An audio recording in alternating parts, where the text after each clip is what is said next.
Hello students, आज हम पढ़ेंगे हाउ आर आयंस फॉर्म्ड। तो आपने ये क्लास 9th साइंस का टॉपिक है केमिस्ट्री का कि जो आयंस होते हैं कैसे बनते हैं। तो उससे पहले हमने कल पढ़ लिया था कि वैलेंसी क्या होती है, इलेक्ट्रॉनिक कन्फिग्रेशन कैसे किया जाता है। अब हम पढ़ेंगे आयंस क्या होते हैं। आयंस हम बहुत बार पढ़ते हैं कि ये आयन है, ये कैटायन है। तो ये क्या होते हैं? सबसे पहले आयंस आर चार्ज पार्टिकल।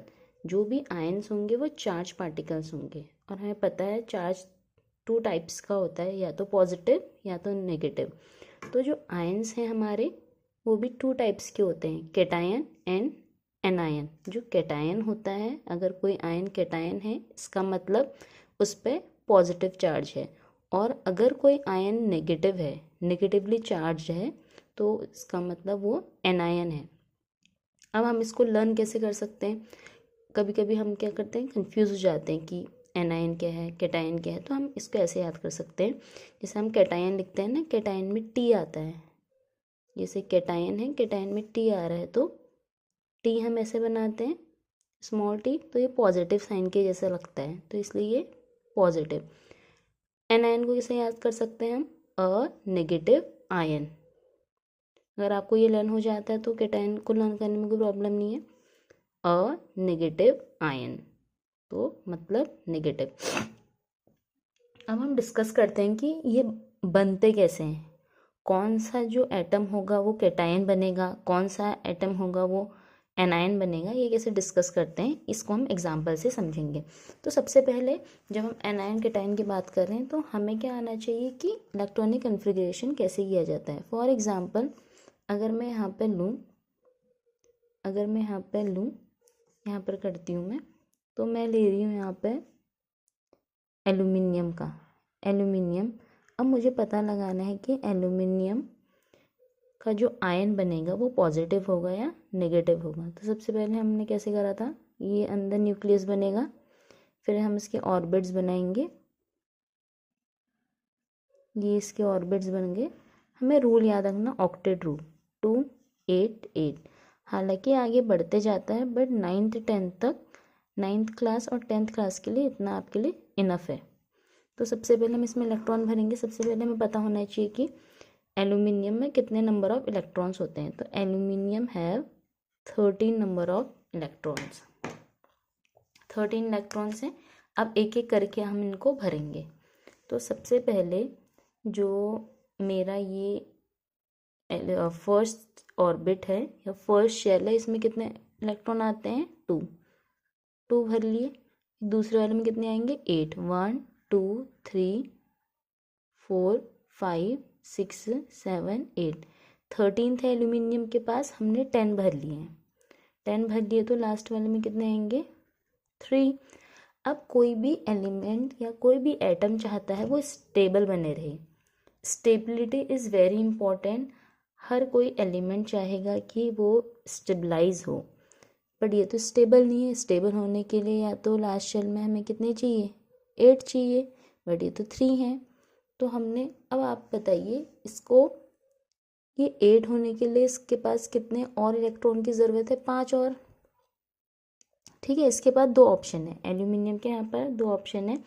या तो ये 3 किसी को दे देगा, अगर ये 3 किसी को दे देगा तब भी इसके लास्ट शेल में 8 इलेक्ट्रॉन आएंगे। या ये कर सकता है कि ये किसी से 5 ले ले। तो हमें देखना है कि 5 इसको कोई देगा या ये 3 किसी को दे देगा। तो जो भी 5 जो लेना है, 5 कौन देगा इसको? 5 इलेक्ट्रॉन्स। 5 इलेक्ट्रॉन्स कोई किसी से लेगा तो उसके लिए बहुत ज़्यादा एनर्जी चाहिए, जो कि पॉसिबल नहीं है। तो यहाँ पर ये क्या करेगा, ये 3 किसी को दे देगा। जनरली क्या होता है, देखिए जनरली क्या होता है, अगर जो नंबर ऑफ इलेक्ट्रॉन्स हैं, ठीक है, जो नंबर ऑफ इलेक्ट्रॉन्स हैं अगर वो 4 से कम है तो वो क्या कर देते हैं? देते हैं।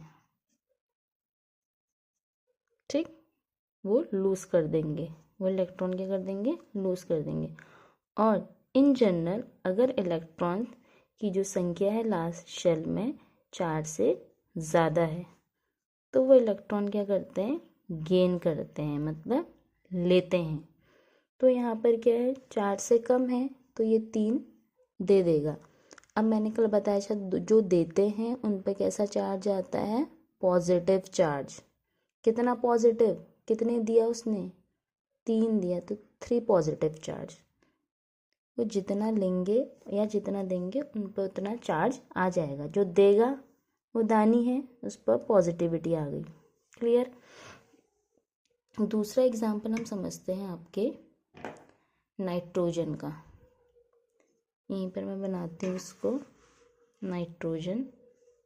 अब जो नाइट्रोजन है उसका एटॉमिक नंबर क्या है, 7।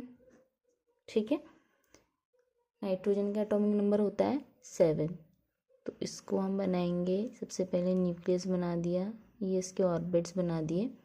तो सबसे पहले हमारे अंदर वाले शेल में कितने आ जाएंगे, 2 इलेक्ट्रॉन्स। 7 थे, 2 भर दिए, फिर कितने बचे, 1 2 3 4 5 5 ही आएंगे। सॉरी मैंने एक्स्ट्रा बना दिया, 1 2 3 4 5 6 7 कंप्लीट हो गए। अब लास्ट शेल में होने कितने चाहिए, जो सेकंड शेल में इसमें 8 होने चाहिए, तभी स्टेबिलिटी मिलेगी। अब भाई इसके पास तो 5 ही हैं, तो ये करेगा 5 किसी को दे देगा या 3 ले लेगा। तो इसके पास क्या है, इलेक्ट्रॉन 4 से ज़्यादा है। तो मैंने क्या बोला, इसके बाद 4 से ज़्यादा है वो इलेक्ट्रॉन ले लेगा। ये इतने ज़्यादा, 5 देने से अच्छा ये ले लेगा।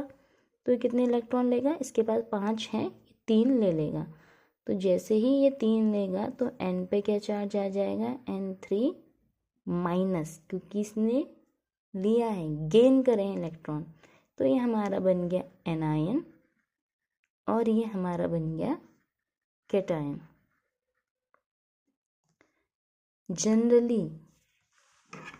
जनरली जो हमारे मेटल्स होते हैं, ठीक है, अभी हम एग्जांपल समझेंगे।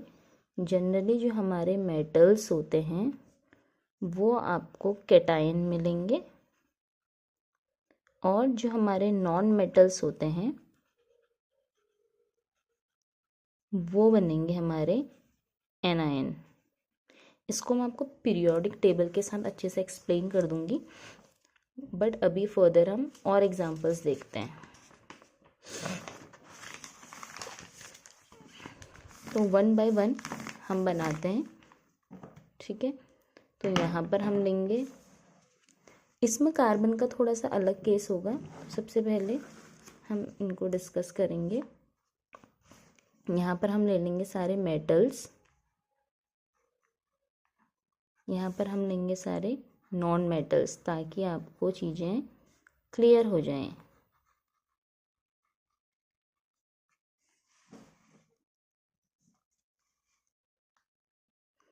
हम लेंगे यहाँ पे सोडियम ले लेते हैं, हम सोडियम ले लेते हैं, पोटेशियम ले लेते हैं, कैल्शियम ले लेते हैं, मैग्नीशियम ले लेते हैं। आई होप इतना हमारे पास काफ़ी है। बेरिलियम ले लेते हैं, ठीक है स्टूडेंट्स। अब हम इलेक्ट्रॉनिक कन्फिगरेशन करते हैं। तो सोडियम का एटॉमिक नंबर होता है 11। सोडियम का एटॉमिक नंबर क्या है, 11। तो यहाँ पे पीछे से 1 आएगा, ठीक है। मैग्नीशियम का है 12। सबसे पहले सोडियम का एटॉमिक नंबर है 11, मतलब इसमें 11 इलेक्ट्रॉन है। पोटेशियम में 19 इलेक्ट्रॉन है, कैल्शियम में 20, मैग्नीशियम में 12 और बेरिलियम में 4।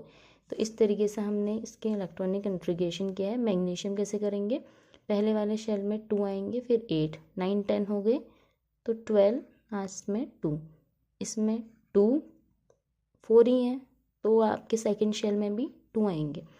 अब देखिए इलेक्ट्रॉनिक कन्फिगरेशन, अब ये आयन बनने जा रहे हैं। तो आयन कैसे बनेंगे, तो सबसे पहले क्या होगा, यहाँ पे हमारा जो सोडियम है वो क्या करेगा, इसको पूरा होने के लिए, स्टेबल होने के लिए लास्ट शेल में 8 होने चाहिए, पर ये 7 तो कोई नहीं दे सकता ना।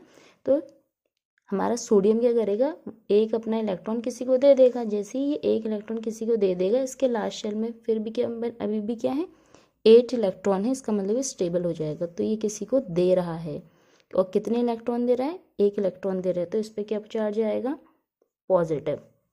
वैसे ही पोटेशियम भी कितने दे रहा है, 1, तो इस पर भी पॉजिटिव।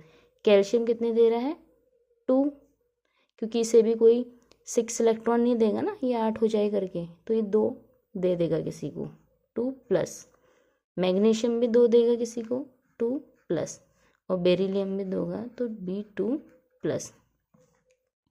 तो आपने देखा जितने भी मेटल्स हैं, कुछ हमने मेटल्स के एग्जांपल लिए हैं, वो सारे के सारे क्या हैं, कैटायन। अब हम यहाँ पे नॉन मेटल्स के एग्जांपल लेते हैं। लाइक फॉर एग्जांपल हमारा ऑक्सीजन हो गया, आपका नाइट्रोजन हो गया, आपका सल्फर हो गया, और हमारा फ्लोरीन हो गया। ठीक है, तो ऑक्सीजन का एटॉमिक नंबर, सबका एटॉमिक नंबर लिखेंगे हम।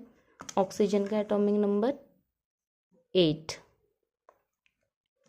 सोडियम नाइट्रोजन का 7, एंड सल्फर का 16, फ्लोरीन का 9। ये क्लियर है। तो ये हमने सारे इनके एटॉमिक नंबर लिख लिए, मतलब ऑक्सीजन में 8 इलेक्ट्रॉन्स हैं, नाइट्रोजन में 7, सल्फर में 16 एंड फ्लोरीन में 9। अब हम इनका इलेक्ट्रॉनिक कन्फिग्रेशन करते हैं। अब आप डायरेक्ट करना सीखिए। ठीक है, तो ऑक्सीजन में कितना आया, पहले वाले में कितने आते हैं 2, फिर हमारे पास 8 ही हैं, हम 8 नहीं भर सकते ना, 8 यहाँ भर देंगे तो 10 हो जाएगा। हमारे पास तो 8 इलेक्ट्रॉन ऑक्सीजन में, तो नेक्स्ट वाले में कितने आएंगे 6, 6 7 8। ठीक है ना, फिर फर्स्ट वाले में 2 ही आते हैं 2, हमारे पास 7 है तो यहाँ कितने आएंगे 5। ये क्लियर है। नेक्स्ट 2 8, यहाँ कितना आएगा 6, पहले वाले में 2 ही आएंगे।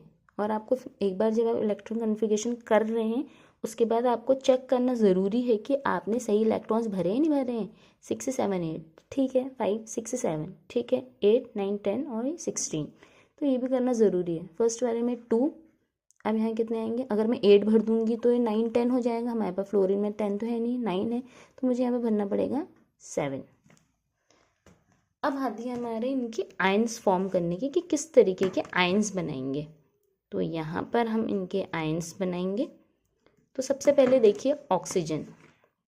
ऑक्सीजन में हम देख सकते हैं कि 6 हैं, इसको कंप्लीट करने के लिए 2 और चाहिए। तो क्या क्या चीज़ फ़ायदा है, किस में फ़ायदा है इसका कि 6 इलेक्ट्रॉन किसी को दे दे या 2 किसी से ले ले ताकि ये 8 बन जाए। तो फ़ायदा इसमें है क्योंकि ये जो इलेक्ट्रॉन है 4 से ज़्यादा है, तो ये करेगा 2 ले लेगा। जब ये 2 लेगा, क्योंकि ये 2 ले रहा है और ये ले रहा है, जो लेते हैं उन पर नेगेटिव चार्ज आता है 2 माइनस। फिर नाइट्रोजन, नाइट्रोजन क्या करेगा, इसको कंप्लीट होने के लिए अपने शेल में, लास्ट शेल में 5 हैं, 6 7 8 3 इलेक्ट्रॉन्स और चाहिए। तो 5 दे, इतने ज़्यादा देने से अच्छा ही 3 ले लेगा ना, तो इसने 3 ले लिए। Then again negative charge. Sulphur last shell में क्या करेगा, इसे 2 ही तो चाहिए, 6 है इसके 7 8, 2 इसके पास आ जाएंगे तो स्टेबल हो जाएगा। तो ये 6 से पूरा किसी को देने से अच्छा है 2 किसी से ले लेगा, तो S2 माइनस। फ्लोरीन अगेन, ये तो बहुत ही वो है, इसमें तो बस सिर्फ इसको 1 इलेक्ट्रॉन चाहिए, तो 1 इलेक्ट्रॉन तो इजीली कोई दे देगा इसको, तो F नेगेटिव। तो हम यहाँ पर से कंक्लूजन क्या निकला कि जो मेटल्स हैं वो जनरली हमारे केटायंस होते हैं पॉजिटिव, एंड जो हमारे नॉन मेटल्स बनाते हैं आयंस वो एनायंस होते हैं, means a negative ion. I hope ये कॉन्सेप्ट आपको समझ में आया होगा। इसको फर्दर हम जरूर आगे पढ़ेंगे, थोड़े से हाई टॉपिक्स पर हम जाएंगे। If you like the video please share and subscribe. Thank you.